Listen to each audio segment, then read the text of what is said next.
अस्सलामु अलैकुम वरहमतुल्लाहि वबरकातुहू। नाज़रीन गिरामी, आजकल एक मसला बहुत ज़्यादा ज़ेर बहस है और वो है कुफार या दीगर मजहब के मानने वालों से मुसलमानों के ताल्लुकात, उनकी दोस्ती, उनके साथ कैसा मामला हो, इसको लेकर के इसमें इस्लाम का नजरिया क्या है, हमारे दीन का तसव्वुर क्या है। सो इस सिलसिले में मैं बस मुख्तसर सी एक तौज़ीह पेश करूंगा जो कुरान व हदीस की रोशनी में और फ़ुक़हाए किराम के अक़वाल की रोशनी में आपके जहन में ये बात रासिख करने की कोशिश की जाएगी कि हमें किस तरह का रवैया अपनाना चाहिए जब कुफार और मुशरिकीन या हमारे मजहब से हट करके दिगर मजहब के मानने वाले दूसरे लोग जब हमारे साथ रहते हैं, हमारे घर में, हमारे मोहल्ले में रहते हैं, हमारे मुल्क में रहते हैं, हमारे समाज में रहते हैं, तो उनके साथ हमारा बर्ताव कैसा होना चाहिए। इस सिलसिले में कुरान ने क्या नसीहत की है, हदीस में आका अलैहिस्सलाम की सीरत में क्या बात है और फ़ुक़हाए किराम ने क्या हदबंदी फरमाई। देखिए, इसमें दोनों तरह की आयतें मौजूद है। अगर कुरान आप पढ़ेंगे तो दोनों तरह की आयतें मिलेंगी। किसी में मना किया गया कि आप उनको दोस्त न बनाए और उनको अपना राजदार न बनाए, इस तरह की आयतें भी मिल जाएंगी।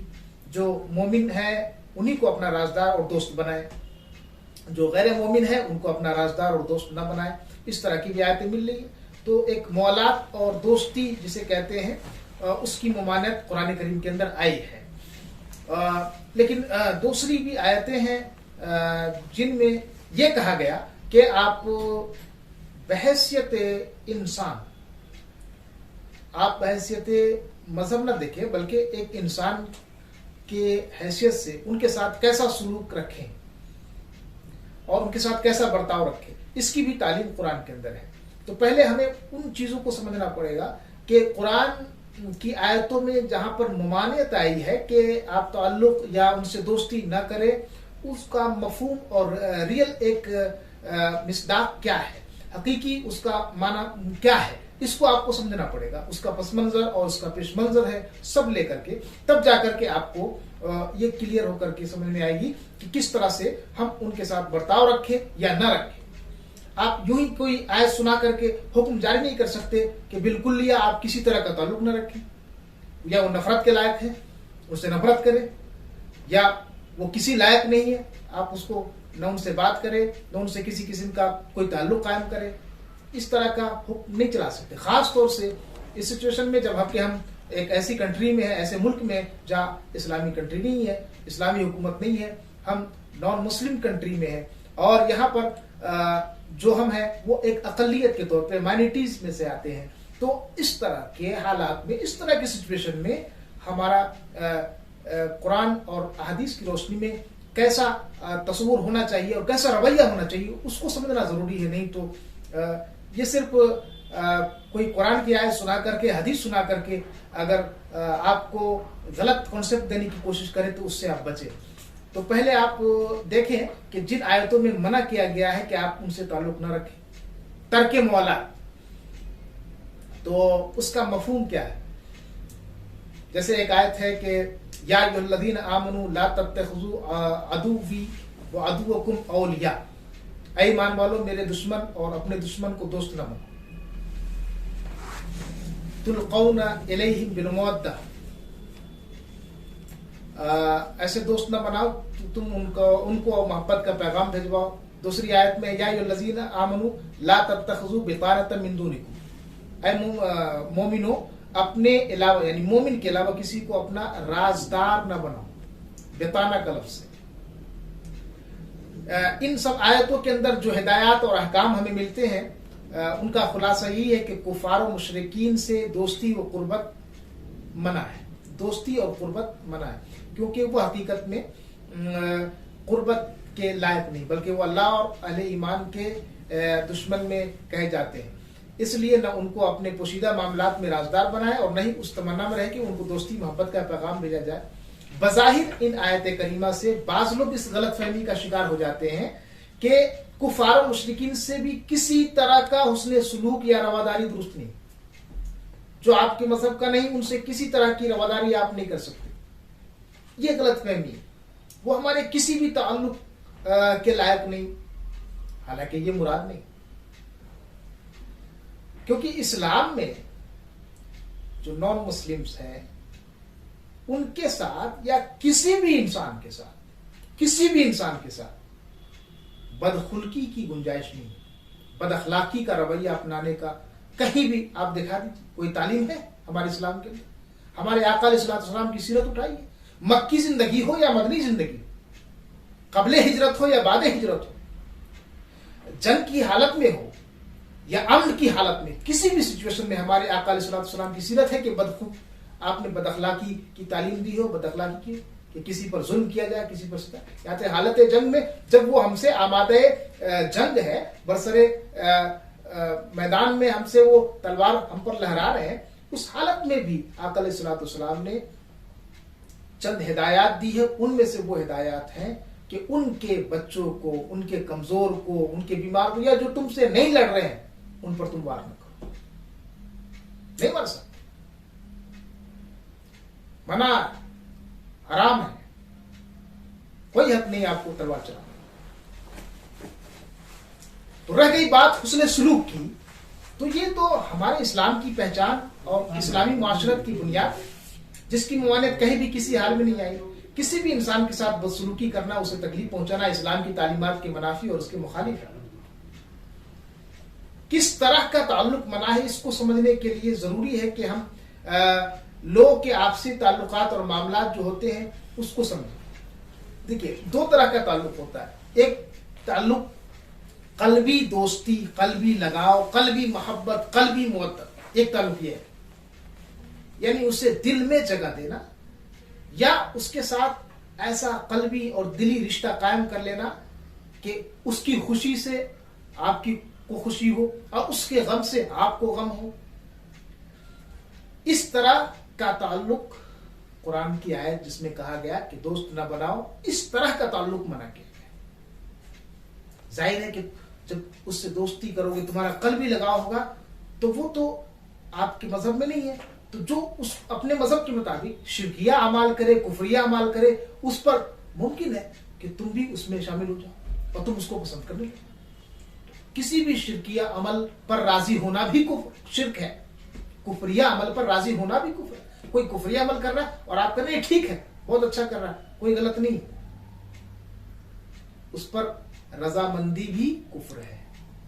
यह हमारे उलमा ने और जो हमारी शरीयत ने एक रास्ता दिया है, तो इसलिए इस ताल्लुक को मना किया गया।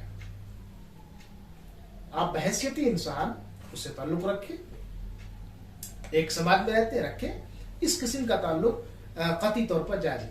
ऐसा ताल्लुक सिर्फ आप अहले ईमान से रखें, राजदार न बनाए। इसमें बड़ी हिकमत है, इसमें बड़ी हिकमत है कि अपने सीक्रेट चीजों को, बातों को और घर की फैमिली मैटर्स को या और किसी भी कमी कमजोरी को आप उनको न बताएं, क्योंकि वो मुकम्मल एतमाद और भरोसे के लायक नहीं समझे जाते हैं जब तक कि वो हम मजहब न हो। दूसरा ताल्लुक जो होता है वो हमदर्दी और खैर खाही वाला, उसके लिए हम अच्छा सोचते हैं।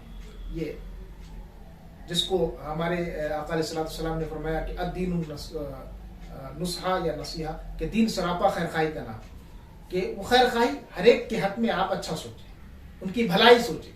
ये ऐसा ताल्लुक उलमा के नजदीक हरबी काफिरों को छोड़कर सबके साथ जायज है, हमदर्दी का और खैर खाही का। समझ रहे? हरबी काफिर, और हरबी काफिर की तारीफ ये है जो आपके साथ हमेशा आमादे क़िताल और आमादे जंग, यानी जंग के लिए हमेशा आपको तैयार, या आप पर हमले करने की या आपके आपको खत्म करने की साजिशी रचता, वो हरबी काफिर आते हैं। इस सिलसिले में देखिए कुरान की आयत कितनी प्यारी है, सुनिए। ला यनहाकुमुल्लाहु अनिल लज़ीना लम युक़ातिलुकुम फ़िद्दीन व लम युख़रिजुकुम मिन दियारिकुम अन तबर्रुहु व तुक़सितू इलैहि। यह आयत मदनी है, ये भी ज़हन में रहे, आयत मदनी है, मुम्तहना की आयत है। इसका मतलब यह है कि अल्लाह तुम्हें इस बात के लिए मना नहीं करता कि तुम उनसे यानी कुफार मुशरिकीन से एहसान और इंसाफ का सुलूक करो, जो दीन के मामले में तुमसे कोई जंग नहीं कर रहे, न तुमको घरों से निकाल कर बाहर कर रहे। एहसान और सुलूक करने को अल्लाह मना नहीं करता। देखिए कितनी प्यारी आयत। तो इस आयत से कोई ऐसी बात नहीं जिससे ममानत मिलती हो। एक और ताल्लुक होता है जिसे हम रवादारी का नाम देते हैं, जिसका मतलब है जाहिरी दोस्ताना बर्ताव या खुश अखलाकी। इस किस्म का ताल्लुक भी गैर मुस्लिमों से जायज है, बल्कि जायज नहीं बल्कि बेहतर, जबकि इसका मकसद उन्हें दीनी नफा पहुंचाना और इस्लाम की तरफ मायल करना हो और दावत देना, या वो मेहमान हो या उनके शर से बचना। अगर वो शर पहुंचाने तो शर से बचने के लिए भी कभी कभी अच्छे अखलाक दिखाना पड़ता है, ताकि वो उनके शर से हम महफूज रहें। गोया कुफार से या मुशरिकीन से या नॉन मुस्लिम से जो मुआलात और ताल्लुक की सूरतें होंगी दो तरह। एक पहली है कि इंसानी एतबार से दुनिया में इस तरह हुस्न सलूक करना कि उनके अहवाल व अफाल पर राजी न हो। जो उनके अफाल है शिरकिया कुफरिया, उन पर हम राजी नहीं होंगे, ऐसा ताल्लुक जायज है। आयत करीमा के अंदर इसकी ममानियत नहीं है। दूसरी सूरत यह कि ईमान की बिना पर कल्बी मोहब्बत लगाव हो जाए, ये मत, क्योंकि उससे उसके कुफरिया अमाल व अहवाल पर राजी होने का इम्कान है, और किसी की कुफ्र पर राजी होना भी कुफ्र है। तो इस तरह का ताल्लुक मना किया गया। अब मैं मुख्तसर से लफ्जों में ये बयान कर दूं कि ताल्लुक की जायज सूरतें क्या है, जिनको फुक़हा ने बयान किया है। इस्लाम में हुस्न सलूक और अखलाक व किरदार की अजमत का जो तस्वुर है वो किसी और मज़हब में नहीं। ये बात आप जान लें। ये सिर्फ अपने मानने वालों के हक में हुस्न सलूक व हमदर्दी की तालीम नहीं देता, बल्कि इस मामले में इसका आफाकी पैगाम है। इस्लाम के अखलाकी उसूल बिला तफरीक मजहब व मिल्लत सारे इंसानों के लिए, जहां एक मुसलमान पर दूसरे मुसलमान के साथ जुल्म व ज्यादती करना मना है, वहीं गैर मुस्लिम के साथ भी जुल्म व ज्यादती की इजाजत नहीं दी जाती। यानी ऐसा नहीं कि मुसलमान मुसलमान पर ज्यादती करे तो ज्यादती है और गैर मुस्लिम पर करे तो ज्यादती नहीं है, ऐसा नहीं, बल्कि दोनों सूरतों में वो जालिम कहलाएगा। जुल्म बहरहाल जुल्म। कुरान मुकद्दस की बहुत सी आयत और फिर रसूलुल्लाह सल्लल्लाहु अलैहि वसल्लम की इरशादात और सीरत तैयबा और सहाबे कराम के तामुल से गैर मुस्लिमों के साथ हुस्न सलूक और रवादारी के जो वाकयात और अहकाम मिलते हैं, वो खुद अपनी जगह लाफानी है, बेमिसाल है। इस्लामी कानून में गैर मुस्लिमों से हर किस्म का ताल्लुक मना नहीं है, बल्कि वो मखसूस किस्म है जिसकी ममानत है। जिसे कुरान ने मुआलात कहा, वो एक खास तरह का कल्बी ताल्लुक है, कल्बी लगाव है। आम समाजी व इंसानी ताल्लुकात इसमें नहीं आते। इमाम कुर्तुबी फरमाते हैं, अब मैं तफसीर कुर्तुबी से हवाला दे रहा हूँ। तफसीर कुर्तुबी के अंदर इमाम कुर्तुबी फरमाते इस आयत की तफसीर में, अल एहसान वल हिबा मुस्तथनातुम मिनल विलाया, जो आयत मौलात जिसमें कहा कि उनसे मौलात कायम ना करो, इसमें इमाम कुर्तुबी फरमाते हैं कि गैर मुस्लिमों के साथ एहसान यानी अच्छा सलूक करना, वल हिबा और उनको बवक्ते हाजत कुछ देना, ये मुआलात में शामिल नहीं है। जिस मुआलात की मुआनत की गई है उसमें शामिल नहीं है, यानी ये इससे मुस्तस्ना है, अलग है। इमाम इब्ने हजर अस्कलानी फरमाते, बड़े इमाम हमारे, वो फरमाते हैं गैर मुस्लिमों के साथ सिले रहमी, हुस्न सलूक, ताउन, हमदर्दी करना मुआलात में दाखिल नहीं है। ये फतहुल बारी जो शरह बुखारी है उसकी जिल्द नंबर 5 पे आप पढ़ सकते हैं। अब ज़ैल में वो बहुत सारी आयत और हदीस है जिनमें गैर मुस्लिमों के साथ उनके हुकूक मुराआत का जिक्र किया गया है। इस्लाम में बिला तफरीक एक जान का किस कदर एहतराम है, उसका अंदाजा अल्लाह रब्बुल इज्जत ने खुद बयान किया है। और वो आयत जो है मशहूर सूरह मायदा की कि मन क़तल नफ्सन बिग़ैरि नफ्सिन व फ़सादिन फ़िल अर्ज़ फ़कअन्नमा क़तल अन्नास जमीआ व मन अहयाहा फ़कअन्नमा अहया अन्नास जमीआ, जिसने एक जान को बगैर किसी जुर्म के कत्ल किया या जमीन में फसाद फैलाया तो गोया उसने पूरी इंसानियत का कत्ल किया जैसा, और जिसने एक जान को जिंदा किया उसने पूरी इंसानियत को जिंदा किया। ये कितना वाज़ेह और क्लियर कॉन्सेप्ट हमारे कुरान में दिया है। और आका अलैहिस्सलाम की हदीस देखिए, ये बुखारी शरीफ की हदीस है, फरमाते हैं मन क़तल नफ्सन मुआहिदन लम यरह रायहतल जन्नह व इन्ना रीहा लयूजदु मिन मसीरत 40 आमा। आका अलैहिस्सलाम फरमाते हैं जिसने किसी मुआहिदे वाले गैर मुस्लिम को, जो जिम्मा में है या मुआहिदे में है, उसको कत्ल किया किसी ने गैर मुस्लिम को, तो वो जन्नत की बू नहीं पाएगा। या मुस्लिम के कत्ल की बात नहीं हो रही, वो जन्नत की बू नहीं पाएगा। हालांकि जन्नत की खुशबू 40 साल की दूरी से, उसकी मसाफत ही से महसूस कर ली जाती है। और अबू दाऊद की एक हदीस में कि आका अलैहिस्सलाम फरमाते हैं कि खबरदार जिसने किसी गैर मुस्लिम मुआहिद पर जुल्म किया या उसका हक मारा या उस पर उसकी ताकत से बढ़कर के बोझ डाला या उसकी रजामंदी के बगैर उससे कोई चीज छीन ली, तो कयामत के दिन मैं उस गैर मुस्लिम की तरफ से हुज्जत करूंगा। बड़ी वईद है, बड़ी वईद। तो मेरे दोस्तों, इस्लाम एक दीन अमन है, ये अमन का दीन है, शांति और समाज में सुकून, समाज में मोहब्बत फैलाने और नफरत मिटाने वाला मजहब है, जिसमें हर किसी के लिए तहफ़्फ़ुज़ व अमन का कानून मौजूद है। इसमें मजहबी तफरीक की बिना पर ना आप किसी पर जुल्म कर सकते हैं, न ज्यादती कर सकते हैं, न कोई नुकसान पहुंचा सकते हैं। इस सिलसिले में रसूलुल्लाह सल्लल्लाहु अलैहि वसल्लम और उनकी सीरत और हमारे खुलफाए राशिदीन, सहाबे किराम, अहले बैत अतहार और जो अइम्मे किराम हैं, उनके वाक़यात, गैर मुस्लिमों से हुस्न सलूक के बारे में और उनसे हमदर्दी के बारे में जो मौजूद है, वो हमारी तारीख का एक बेमिसाल नमूना है। इस्लाम में तशद्दुद, असबियत, जारहियत, फितना व फसाद, कत्ल व गारत गरी, बिल्कुल इसकी इजाज़त नहीं है। इस्लाम अपने मानने वालों को यही मिजाज देता है कि खुद भी चैन व सुकून से रहो और दूसरों के लिए भी अमन व सुकून बनो।